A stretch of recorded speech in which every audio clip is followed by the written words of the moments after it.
Be me, Rachel, HR director. Tired of the subtle comments, the interruptions in meetings, the way they dismiss our ideas. Time to level the playing field once and for all. First week on the job, overhear two guys from engineering talking near the coffee machine. She's pretty hot for a developer, one says about our new female programmer. Disgusting. Make mental note, these attitudes run deep here. Clearly, this place needs serious intervention. Start implementing new policies immediately. Create comprehensive reporting system for workplace misconduct.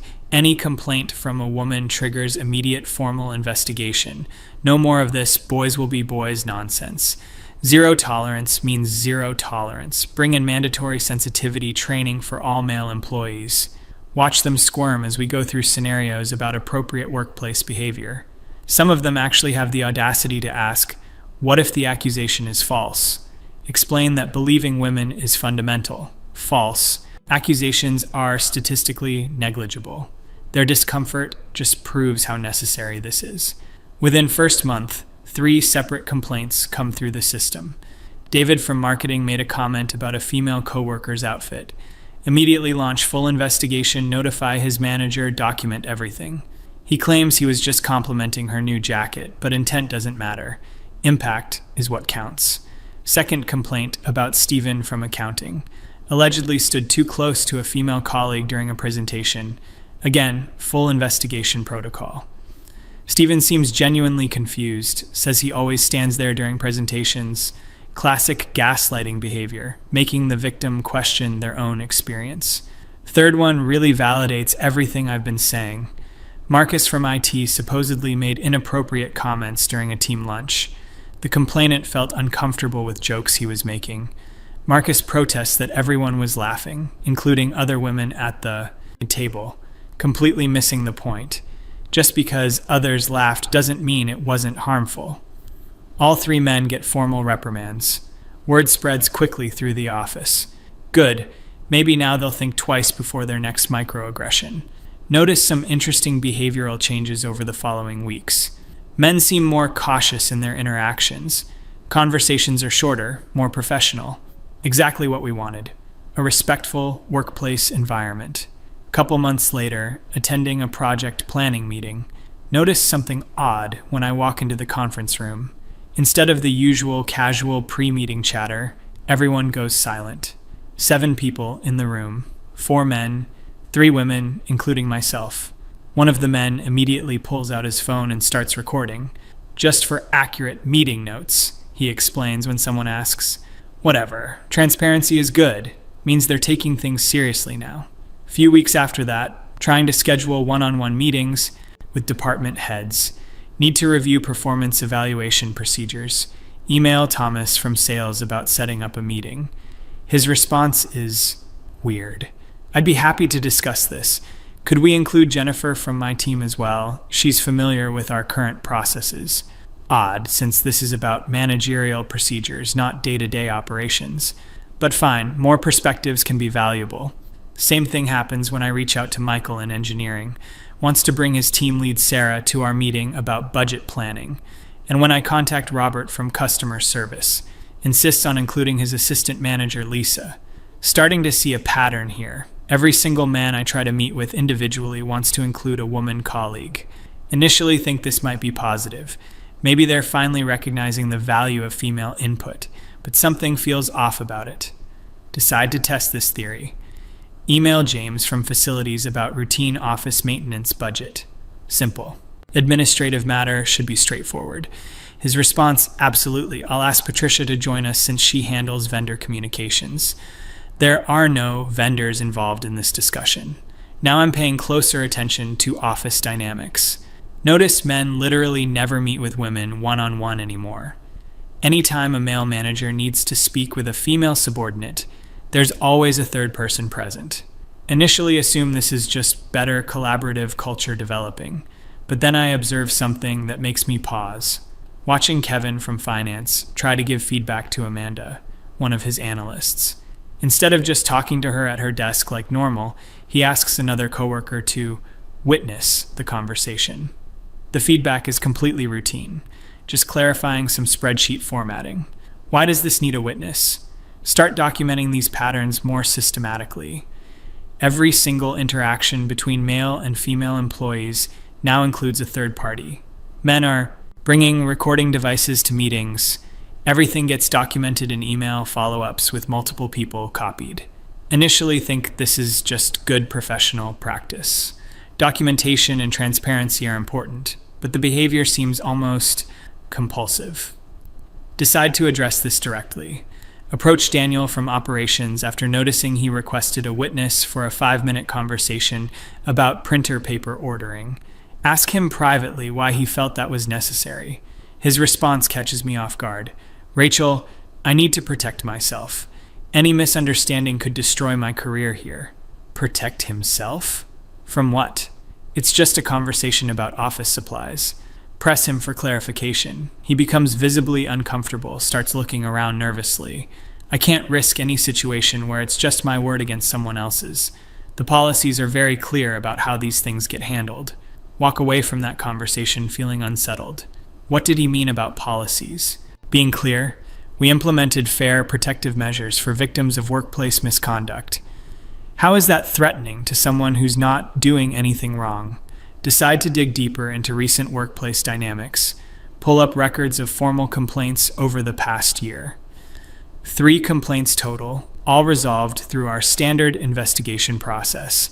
Each case was handled professionally and appropriately. But then I start looking at informal feedback from exit interviews. Pattern emerges that I hadn't noticed before. Several male employees mentioned feeling walking on eggshells. Phrases like constant anxiety and afraid to interact naturally keep appearing. This is concerning. Schedule meeting with Linda from HR Analytics to review workplace climate data. Of course, she insists on including Mark from her team as well, even though this is clearly HR to HR discussion. During the meeting, Linda presents some troubling statistics. Workplace satisfaction scores for male employees have dropped significantly. Collaboration metrics show decreased cross-gender interaction. Productivity in mixed-gender teams has actually declined. What do you think is causing these trends? I ask. Linda and Mark exchange glances. Mark speaks up. "Rachel, I think the men here are genuinely scared." "Scared of what exactly?" "Scared of being accused of something they didn't do," Linda adds quietly. "The investigation process is thorough and public. Even if someone is eventually cleared, everyone knows about it. This doesn't make sense. We created a safe environment for women to report problems. How does that translate to fear for men who aren't doing anything wrong? Ask them to elaborate." Mark explains. "When David got investigated for the clothing comment thing, everyone saw him called into meetings with HR, with his manager, with legal. Word spread that he was under investigation for harassment.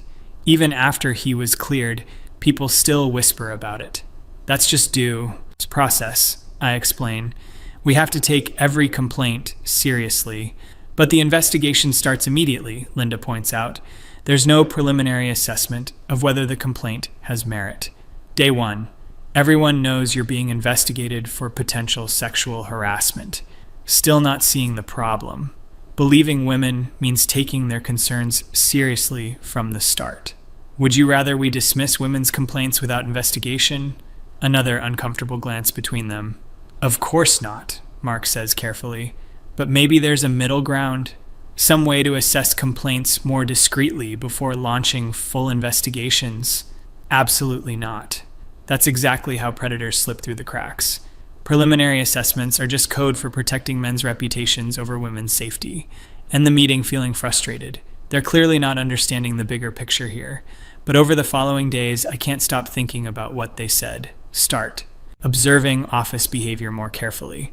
Men really do seem different now. Watch Peter from marketing interact with his female colleagues. Every conversation happens in open areas where others can hear. He keeps his office door open during all meetings. When he needs to discuss something privately, he literally asks someone else to stand nearby. See similar patterns everywhere. Men timing their conversations to happen when others are around. Constant email documentation of even casual interactions. Refusing to take business trips with female colleagues unless multiple people are going. This level of paranoia seems excessive for people who aren't doing anything wrong. Decide to investigate further. Review our complaint resolution process more carefully.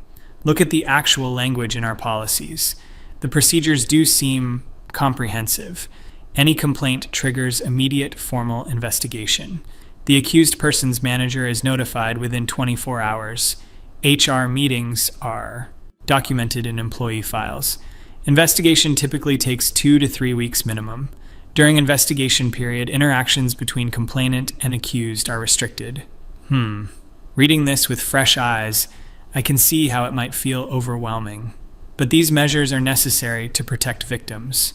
Decide to get male perspective directly. Approach Alex from product development. He seems level-headed, reasonable. Ask him privately about the office climate changes I've been observing. His response is immediate and visceral. Rachel, do you have any idea what it's like to work under constant threat? Threat? What threat? Every single interaction with a female colleague is a potential career-ending landmine, he continues. One misunderstood comment, one gesture that gets interpreted wrong, one moment where someone feels uncomfortable, and suddenly I'm branded as a harasser. Explain that our policies are designed to protect everyone. Protect everyone? He laughs bitterly. Rachel, your policies assume guilt from the moment an accusation is made. There's no protection for the accused. That's not true. We have fair investigation procedures. Fair? Alex shakes his head. Marcus from IT is still getting side eyes 6 months after his investigation. Even though he was cleared, people remember him as that guy who got investigated for harassment. Push back on this. If he was cleared, then his reputation should be fine. You really don't get it, Alex says. In today's environment, being accused is almost as damaging as being guilty. The investigation itself becomes the punishment. This conversation is going nowhere. Alex is clearly exaggerating the situation, but his anxiety seems genuine, even if misplaced. Over the next few weeks, pay closer attention to investigation procedures. Notice that word does spread quickly when someone is under investigation. People talk, speculate, make assumptions.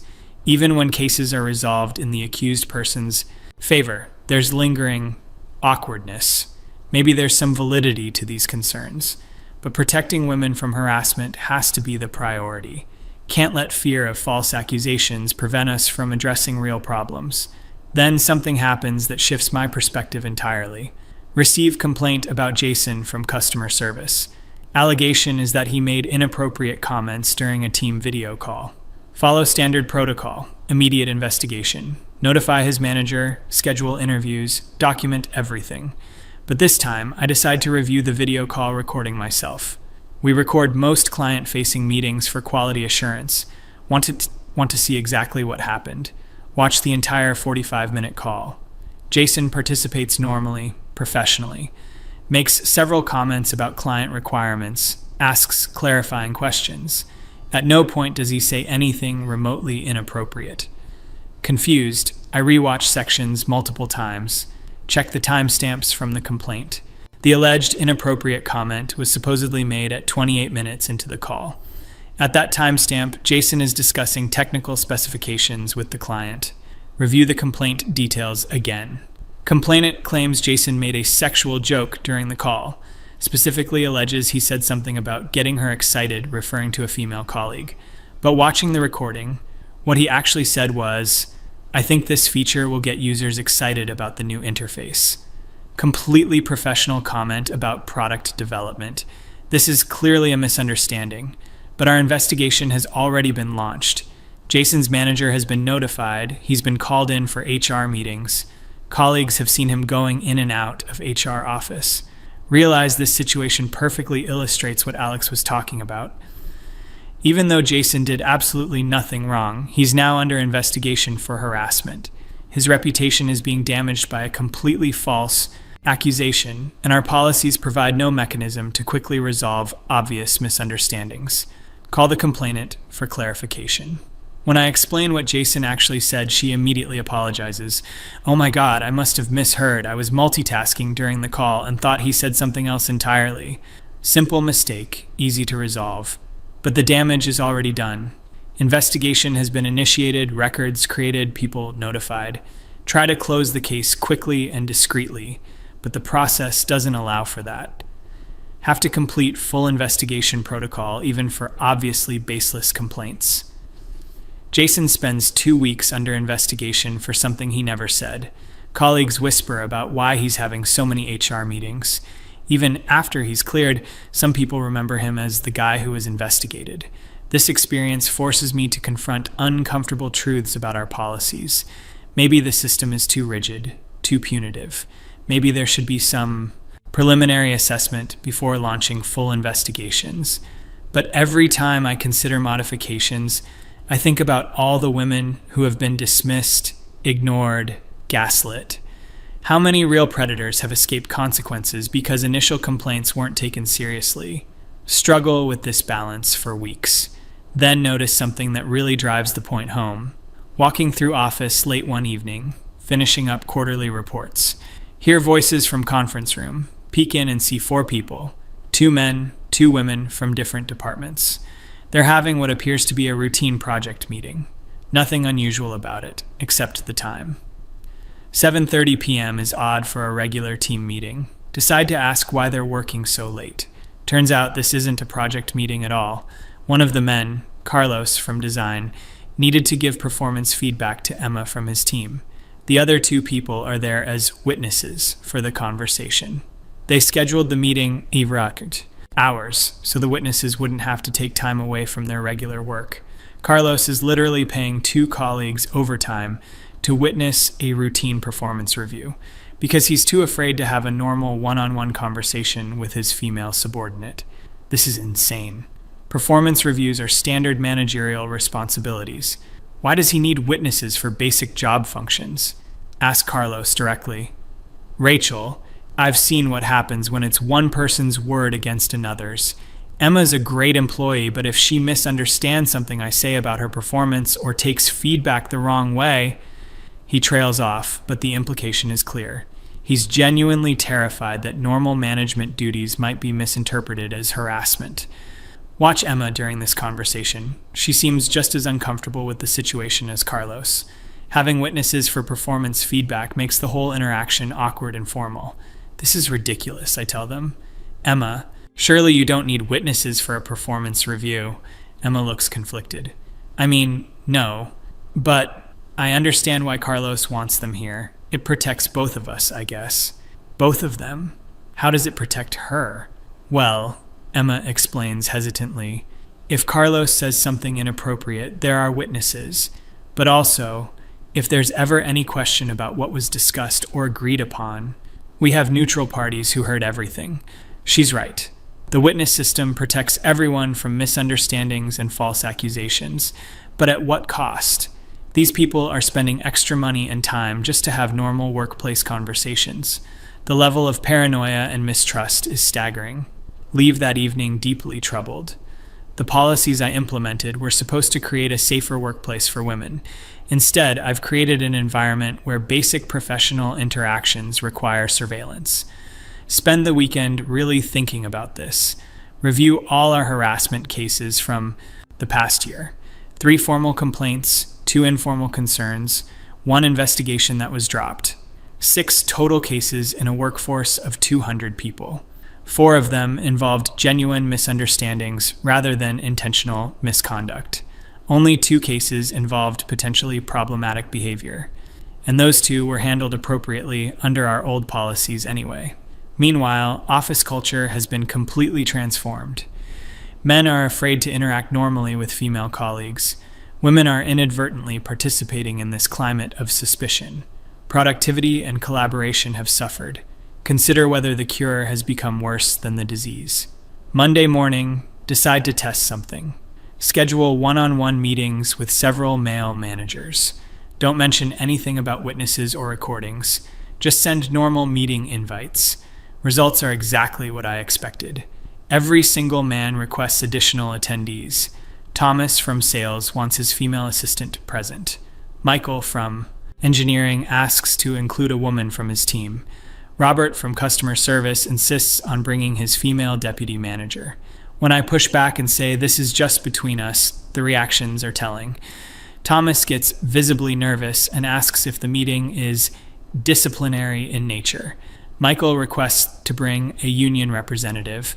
Robert asks if he should contact legal counsel. They literally think I'm trying to trap them. These are routine management discussions, not disciplinary actions, but they're so paranoid that any private meeting with an HR representative feels threatening. Finally understand the full scope of what I've created, an atmosphere of such fear and mistrust that normal business operations have broken down. Male employees now view every interaction with female colleagues as a potential threat to their careers. The irony is crushing. In trying to protect women from harassment, I've made it impossible for men and women to work together naturally. Collaboration has been replaced by documentation. Trust has been replaced by surveillance.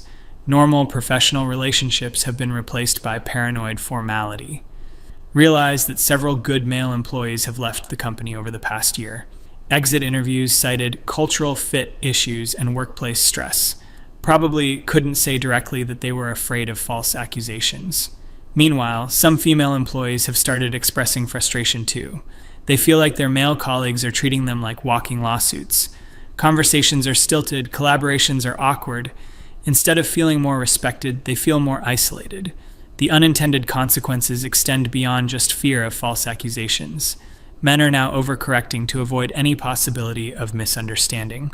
They're excluding women from informal networking opportunities, avoiding mentorship relationships that could advance women's careers, declining to offer developmental feedback that might be misconstrued. By making harassment accusations so consequential, I've incentivized men to simply avoid working closely with women at all. This is the exact opposite of what I wanted to achieve. Spend several sleepless nights grappling with this realization. Everything I thought I was fighting against, exclusion, inequality, hostile work environments, has gotten worse under my policies. The men aren't malicious. They're not trying to punish women or maintain some patriarchal system. They're genuinely terrified of being falsely accused and having their careers destroyed. And their fear is rational given the system I created. Any accusation triggers immediate investigation and reputation damage. There's no mechanism for quickly resolving misunderstandings.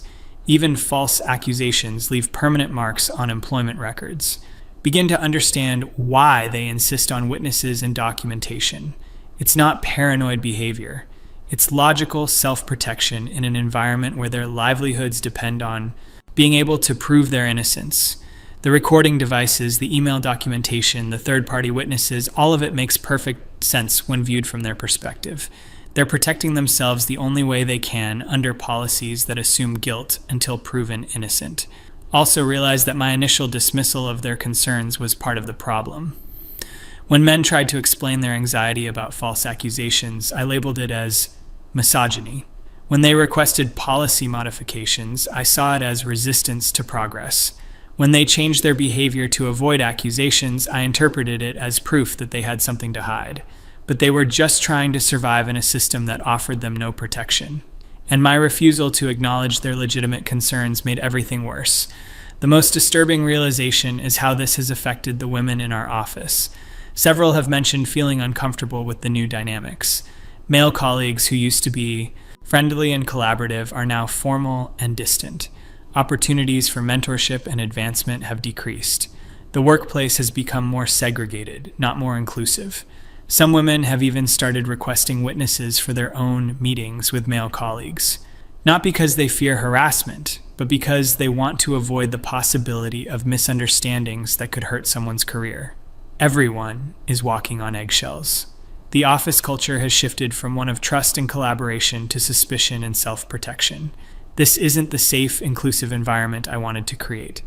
Consider what changes might address these problems without abandoning protection for actual harassment victims.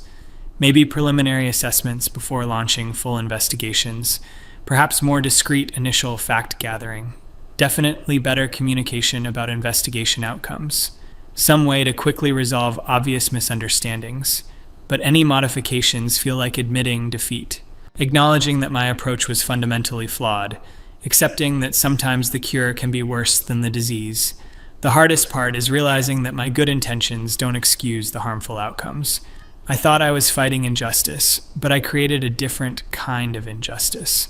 I thought I was empowering women, but I made their professional relationships more difficult. I thought I was holding men accountable, but I made them too afraid to engage authentically. Sit in my office late Thursday evening, watching the building empty out. Notice that people leave quickly now, avoiding the lingering conversations that used to happen. No more impromptu brainstorming sessions or collaborative problem solving. Everyone sticks to official meetings with official witnesses and official documentation. The workplace has become sterile, formal, paranoid. Exactly the opposite of the dynamic, inclusive environment I envisioned. Get an email from David, one of the men who was investigated. Early in my tenure, he's requesting a formal meeting to discuss project timelines, wants to include his manager and a colleague as witnesses for a routine scheduling conversation. This is David, who was investigated for complimenting a colleague's jacket. 9 months later, he still won't have a normal one-on-one conversation with any woman in the office. His career trajectory has probably been damaged by that investigation, even though he was cleared. Multiply David's experience by every man who's been investigated or seen someone else investigated. The fear spreads beyond just the accused to anyone who witnessed the process. Realize that I've essentially trained an entire workforce to treat workplace interactions like potential legal proceedings. No wonder creativity and collaboration have suffered. The men aren't evil misogynists trying to oppress women. They're just people trying to keep their jobs and support their families. People who learned that any misunderstanding could lead to weeks of investigation, reputation damage, and career consequences. Their paranoid behavior isn't evidence of guilt. It's evidence of trauma from watching colleagues get investigated for innocent comments. It's rational response to irrational policies. Finally understand what Alex meant about working under constant threat. Imagine coming to work every day knowing that any conversation could be misinterpreted. Any gesture could be seen as inappropriate.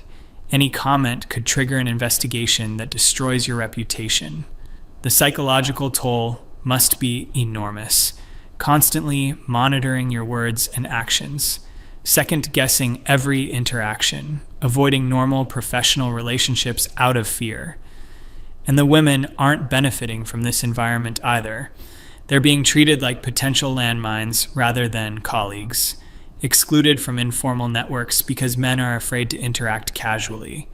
Missing out on mentorship opportunities because close working relationships feel too risky. Everyone loses in this system. Men lose their peace of mind in professional relationships. Women lose opportunities for advancement and authentic collaboration. The company loses productivity, creativity, and employee satisfaction. The zero-tolerance approach that seemed so righteous now feels destructive. Nuance, context, and human judgment have been eliminated in favor of rigid procedures. But human interactions require human understanding, not algorithmic responses. Spend the next week quietly observing how our policies play out in practice. Watch a male manager struggle to give developmental feedback to a promising female employee. He's so afraid of saying something wrong that his comments are generic and unhelpful. She leaves the meeting frustrated that she didn't get the guidance she needed. See a brilliant male engineer decline to mentor a female junior developer. When asked why, he explains that close mentoring relationships require honest, sometimes difficult, conversations. He can't risk those conversations being misinterpreted as inappropriate. Notice that business travel assignments now favor same-gender pairs. Female employees are missing opportunities for client relationships and conference presentations, not because of intentional discrimination, but because mixed gender travel feels too risky. The segregation is subtle but pervasive. Team compositions, project assignments, mentoring relationships. Everything is being influenced by fear of misconduct allegations. Also realize that actual predators might benefit from this climate. When everyone is hyper-vigilant about false accusations, real problems might get overlooked. The focus on documentation and procedures might miss genuine harassment that's more subtle or psychological. The policies I created were designed to catch obvious misconduct, but workplace harassment is often more complex than clear-cut cases. Meanwhile, I've created an environment where innocent interactions are treated as potential crimes. Thursday afternoon, receive a resignation letter that crystallizes everything. Jason, the guy who was investigated for the misheard comment, is leaving. His letter is professional but includes a telling line: seeking opportunities in environments that support positive collegial relationships. Jason was completely innocent, fully cleared, and still felt compelled to leave. How many other good employees have we lost to this climate of fear? Realize that I need to take responsibility for these outcomes. My policies, my implementation, my refusal to acknowledge problems. The hostile work environment I created while trying to prevent hostile work environments. The path forward requires admitting that good intentions don't justify harmful results, that protecting potential victims doesn't require destroying potential accused, that justice requires balancing competing interests, not eliminating one side's concerns. Friday morning, draft a memo proposing policy. Modifications. Preliminary assessments before formal investigations. More discreet fact-gathering procedures. Better communication about investigation outcomes. Clearer guidelines about what constitutes misconduct versus misunderstanding. Know this will be seen as backtracking on important principles, but those principles weren't creating the outcomes I wanted anyway. Sometimes the most principled thing to do is acknowledge when your principles are causing harm. The men in this office aren't the enemy. They're just people trying to do their jobs without destroying their lives. Their fear isn't evidence of guilt. It's evidence of policies that presume guilt. The women aren't benefiting from an environment where their male colleagues are afraid to interact with them. Inclusion means creating space for positive professional relationships, not eliminating relationships altogether. Real progress requires building trust, not institutionalizing suspicion. Creating understanding, not mandating surveillance. Fostering collaboration, not enforcing segregation. Sit at my desk, looking out at an office where people are afraid to have normal conversations. Where routine interactions require witnesses and documentation. Where the specter of investigation haunts every professional relationship. This isn't the workplace I wanted to create, but it's the one I did create. And now I have to figure out how to fix it. The irony is that in trying to protect women from being treated unfairly, I made everyone treat each other unfairly. In fighting discrimination, I created a different kind of discrimination. In demanding justice, I created injustice. The male employee's paranoid behavior isn't pathological, it's adaptive. They learn to survive in the environment I created. Their constant documentation and insistence on witnesses is rational self-defense, and I trained them to be this way. Every investigation that proceeded on minimal evidence, every reputation that was damaged before facts were established, every case where the process became the punishment. They watched and learned that accusations alone could destroy careers, so they adapted by making accusations impossible to sustain. Witnesses, recordings, documentation, all designed to prevent he said, she said situations. The system I created incentivized exactly the behavior I'm now criticizing them for. They're just playing by the rules I established. Realize that my own behavior contributed to this dynamic. Every time men raise concerns about false accusations, I dismissed them as defending harassment. Every time they requested policy modifications, I interpreted it as resistance to equality. Every time they tried to explain their perspective, I labeled it as mansplaining or gaslighting. I never listened to their legitimate concerns, never considered that they might have valid points, never acknowledged that policy decisions affect everyone, not just intended beneficiaries. The feminist frameworks I relied on assumed that men's concerns about false accusations were inherently suspect, that any resistance to harassment policies was evidence of complicity in harassment, that men who felt threatened by these policies must have something to hide. But that framework doesn't account for the reality of human psychology. People respond to incentives, even unintended ones. Fear changes behavior in predictable ways. Policies that assume bad faith will create defensive reactions. The men in this office weren't defending harassment when they expressed concerns. They were defending their own survival and professional prospects. Their anxiety wasn't evidence of guilt. It was evidence of vulnerability. My refusal to acknowledge that vulnerability made everything worse. It forced them to protect themselves through increasingly elaborate measures. Witnesses, recordings, documentation, all because I I wouldn't provide basic procedural protections. Also, realize that this dynamic has damaged relationships between male and female colleagues. Women are now inadvertently complicit in a system that makes men afraid of them. Men are treating women like potential threats rather than partners. Everyone is worse off. Trust has been replaced by fear. Collaboration has been replaced by self-protection. Normal human interaction has been replaced by paranoid formality. The workplace culture I created doesn't serve anyone's interests. Not women seeking equality and respect. Not men seeking fair treatment and due process. Not the organization seeking productivity and innovation. Monday morning, decide to take action. Schedule meetings with key stakeholders to discuss policy modifications. Include both male and female employees in these discussions. Actually listen to everyone's concerns instead of dismissing them. The goal isn't to eliminate protections for harassment victims.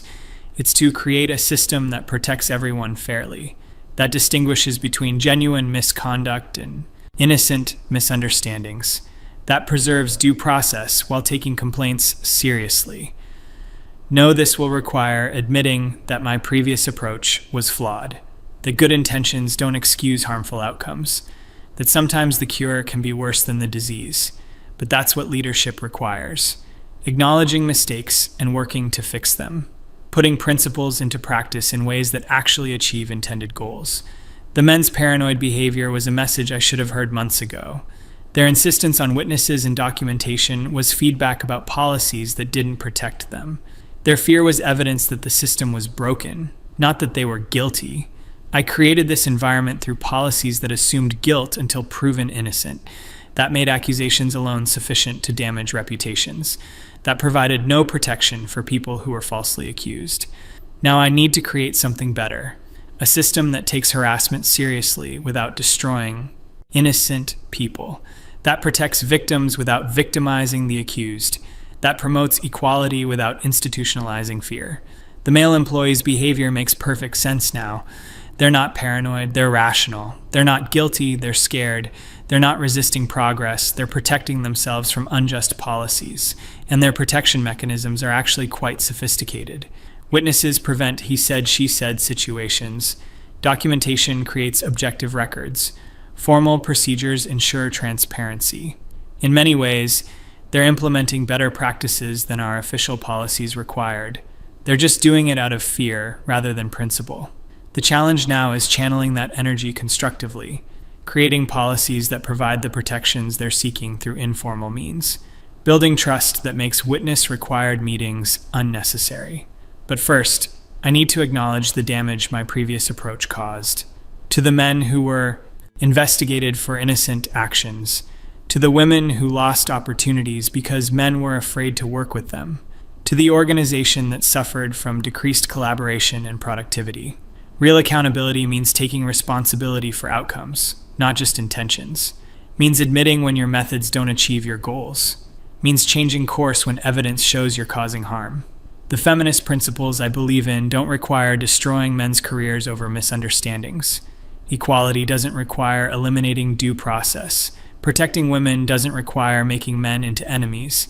A truly inclusive workplace protects everyone's dignity and rights, creates space for positive relationships across gender lines, builds trust rather than institutionalizing suspicion. That's the environment I should have been working toward all along, instead of the paranoid surveillance state I accidentally created, where routine conversations require witnesses and documentation. The men's behavior was rational adaptation to irrational policies. Their fear was justified response to unjust procedures. Their protection mechanisms were necessary survival strategies. I taught them that any interaction with female colleagues was dangerous, that accusations alone could destroy careers, that the process of investigation was itself punishment. They learned those lessons well and adapted accordingly, creating elaborate systems to protect themselves from the system I created. Now I understand why they schedule witnesses for every meeting, why they document every conversation, why they refuse one-on-one interactions. It's not because they're guilty of anything. It's because they're afraid of everything. Afraid of me, afraid of the policies I implemented, afraid of the environment I created. And that fear is entirely justified. because I did create a system where innocent people could have their careers destroyed, where misunderstandings could be treated as misconduct, where the accused had no protection until after the damage was done. The solution isn't to blame them for adapting to survive. It's to create better policies that don't require such elaborate self-protection, to build trust that makes witness-required meetings unnecessary. But that will take time, and genuine acknowledgement of the harm my previous approach caused, and commitment to doing better going forward. The male employees taught me something important through their paranoid behavior. They showed me the real-world consequences of policies I thought were purely theoretical. They demonstrated how good intentions can create terrible outcomes. Their insistence on witnesses and documentation was feedback I should have heeded earlier, evidence that the system was broken and needed fixing, a warning that I was creating the very problems I thought I was solving. Now I have to figure out how to rebuild trust, how to create policies that protect everyone fairly, how to foster the collaborative, inclusive environment I originally wanted. That starts with admitting that my previous approach was wrong, that the men's concerns were legitimate, that their protective behaviors were rational responses to irrational policies, and it means working with them, not against them, to create something better. Policies that serve everyone's interests, procedures that distinguish between genuine problems and innocent mistakes. An environment where people don't need witnesses to have normal conversations. The paranoid office culture I created serves no one, not the women it was supposed to protect, not the men it ended up terrorizing, not the organization trying to function effectively. Time to build something better, based on trust instead of fear, collaboration instead of self-protection, human understanding instead of algorithmic procedures. That's what real progress looks like. Not the surveillance state I accidentally created, where everyone is afraid of everyone else. And normal, professional relationships require witnesses and documentation.